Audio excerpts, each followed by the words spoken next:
Somos Javier Sanz y María Margarita Balcells, estudiantes del grado de Bioquímica de la Universidad Autónoma de Madrid, y vamos a tratar a Vibrio cholerae y las epidemias del cólera.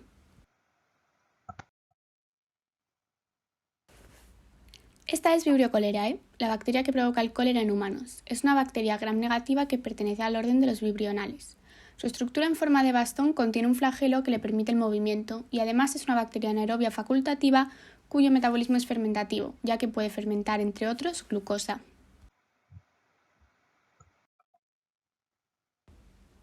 Ciclo de vida. Vibrio cholerae es un patógeno que parte de su ciclo de vida lo pasa en el medio acuático, tanto en desembocaduras de ríos como en océanos, donde a veces se asocia a la superficie de algunos crustáceos. Allá donde se encuentre va a formar biofilms. Los biofilms se tratan de una estructura similar a una película formada tanto por microorganismos como por una matriz compuesta de azúcares. Es un ecosistema donde las bacterias viven, cooperan y se comunican. Además, forman canales por donde circula el agua, nutrientes y residuos. Son claves para la diseminación, para la persistencia y para la adaptación a ambientes inhóspitos. Estas formaciones son tan importantes para la transmisión que si se filtran partículas mayores de 20 micrómetros en el agua, se reducen significativamente los casos de cólera. Los contaminantes orgánicos producidos por humanos y animales sirven como fuente de nutrientes para la bacteria, que utiliza los mismos para proliferar durante su etapa de vida libre. Vibrio cholerae entra en el hospedador humano a través de la ingesta de agua o alimentos contaminados. La bacteria debe atravesar el estómago, el cual es un ambiente muy hostil, debido al pH ácido y la presencia de enzimas digestivas. Gracias a la formación de biofilms, la bacteria evita ser digerida y finalmente llega al intestino delgado, tejido que va a colonizar. Infección y patología. Vibrio cholerae produce toxina colérica, una enterotoxina causante de la patología del cólera. Está formada por dos subunidades A y B que se sintetizan por separado en el interior de la bacteria. En el periplasma se ensamblan y al ser secretadas cuando se activa. Todo ello es para evitar posibles daños a la bacteria. En realidad esta enterotoxina está codificada dentro del elemento genético CTX. Este elemento es una secuencia de ADN que proviene del bacteriófago CTX-phi, es decir, de un virus que infecta bacterias. Un bacteriófago al infectar a una bacteria puede, por un mecanismo denominado transferencia horizontal, transmitir su ADN y por lo tanto sus genes. Este proceso es beneficioso para ambos, tanto para el fago como para la bacteria. El fago depende de la bacteria para generar partículas virales y la toxina procedente del fago favorece la multiplicación y diseminación de la bacteria. El proceso patológico no está causado por la invasión bacteriana, sino por la toxina colérica. Menos de la mitad de los serotipos de Vibrio cholerae son causantes de cólera. A nivel celular, la toxina altera la fisiología de las células intestinales sin dañarlas. Activa una serie de proteínas implicadas en la secreción de agua, cloro y bicarbonato. Como consecuencia, a nivel intestinal se produce diarrea que acaba provocando una deshidratación. La pérdida de líquidos puede llegar a ser de 20 litros en 24 horas. Además, se pueden dar náuseas y vómitos, calambres musculares por la pérdida de sales e incluso una bajada de la presión arterial y el oxígeno en sangre por la deshidratación. Sin tratamiento, más del 80% de las personas sintomáticas mueren. Sin embargo, con una adecuada rehidratación, la mortalidad puede disminuir hasta un 1%. La rehidratación consiste en la administración de sales vía oral. Además, también se suministran líquidos intravenosos en las personas más graves y en algunas ocasiones antibióticos. Los antibióticos no son necesarios para el cólera, pero pueden ayudar a cortar la duración de la diarrea.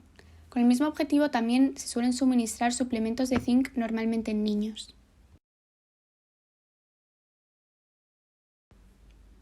El contagio del cólera se produce a través de la materia fecal. Se contrae al consumir alimentos o beber agua contaminados por la materia fecal de una persona infectada. Se producen de 1,3 a 4 millones de casos anuales a nivel mundial y de 21.000 a 143.000 muertes. Epidemias de cólera.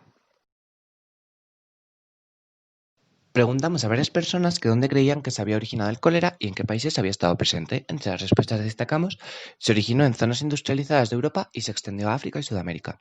Aparece en China y se ha extendido por todo el mundo. Aparece en África y de allí se extiende a Europa, Asia y América. Existen escrituras antiguas que describen una enfermedad similar al cólera en poblaciones asentadas en la ribera del río Ganges, en la India. Sin embargo, no se ha demostrado que se refieran ni a la enfermedad actual ni que estuviese causada por Vibrio cholerae. La primera epidemia del cólera aparece en Asia en 1503, a partir de la cual comienzan a documentarse diversos brotes en la región, especialmente en la India y en otras regiones del Océano Índico. En 1817 se inicia la primera pandemia del cólera. Esta pandemia se origina en la región india de Calcuta, desde la cual se extiende al resto del país. De este país se extiende a otras regiones de Asia, como serían Sri Lanka, Birmania, Tailandia, Singapur, Borneo, Indonesia o Filipinas, en el año 1818. Entre 1819 y 1824 se extiende a China y se extiende a Oriente Medio, así como a Rusia, Turquía y Tanzania. La segunda pandemia del cólera se inicia en 1829 a partir de los focos remanentes de la primera pandemia. La situación en Asia sigue siendo bastante similar. Y la gran expansión de esta pandemia se produjo a partir de dos focos, uno en Oriente Medio y otro en la región rusa de Oremburgo. De estos focos, la pandemia se expande al Imperio ruso y posteriormente se disemina por todo el imperio. Del Imperio ruso, la pandemia se extiende en primer lugar a Finlandia, país a través del cual se extenderá al resto del norte de Europa y prácticamente simultáneamente a Polonia y el este de Europa. Posteriormente se expande a Europa Occidental colonizando todo el continente europeo y a través del continente europeo se expande a Norteamérica llegando primeramente a Canadá. Posteriormente la pandemia llega a Estados Unidos y México colonizando ya todo Norteamérica y se comienzan a dar casos en América Central y Sudamérica en países como Cuba, Nicaragua, las Guyanas, Chile o Perú. La pandemia también se expande por el norte de África. En primer lugar, a través de la ciudad española de Ceuta se comienzan a incorporar casos importados. Sin embargo, la gran expansión de la enfermedad se debe a la presencia de tropas francesas en la región de Argelia, antigua colonia francesa. En este momento se comienza a producir una transmisión comunitaria en Argelia que se extiende a Túnez, Libia, Egipto y Sudán. Posteriormente, la pandemia también se extenderá a Somalia, Tanzania y llegará al último continente, Oceanía, mediante su expansión a Australia. La tercera pandemia del cólera se inicia en 1852 a partir de distintos focos simultáneos pero no relacionados entre sí. Uno de estos focos aparece en India y a través de este foco la pandemia se vuelve a extender a Oriente Medio y en esta región vuelve a recrudecer la pandemia. Además, la situación empeora notablemente en el norte de Europa, en Norteamérica y en México. La enfermedad termina de expandirse por el continente americano, extendiéndose a Colombia, Venezuela y Brasil. Posterior a esta pandemia se produjeron otras 3 pandemias a lo largo del siglo XIX, que en su conjunto dejaron millones de muertos. De estas otras 3 pandemias hay que destacar que durante la cuarta pandemia de cólera la enfermedad se extiende por el África tropical o África subsahariana. También preguntamos a esas personas si creían que la enfermedad seguía existiendo y si es así, en qué países o áreas geográficas. Entre las respuestas destacamos, creo que sí, sigue existiendo y que existe en África. No sé si existe actualmente, pero si es así, probablemente exista solo en África. Creo que sigue existiendo en Sudamérica. El cólera sigue existiendo actualmente. Nos encontramos en la séptima pandemia, originada en 1961 en el sur de Asia. De allí se extendió a África en 1971 y a América en 1991. La pandemia también ocasionó brotes aislados de cólera en Europa. En España, por ejemplo, hubo uno en 1971 y otro en 1979. Pero gracias al tratamiento y la prevención de la enfermedad no llegó a producirse transmisión comunitaria. En el mapa se encuentran en rojos aquellos países que han reportado recientemente casos de cólera o que son endémicos para el cólera. Se observa que se encuentra principalmente en el África tropical y Asia. La República Democrática del Congo, Somalia y Tanzania reportan el 70% de los casos mundiales de cólera.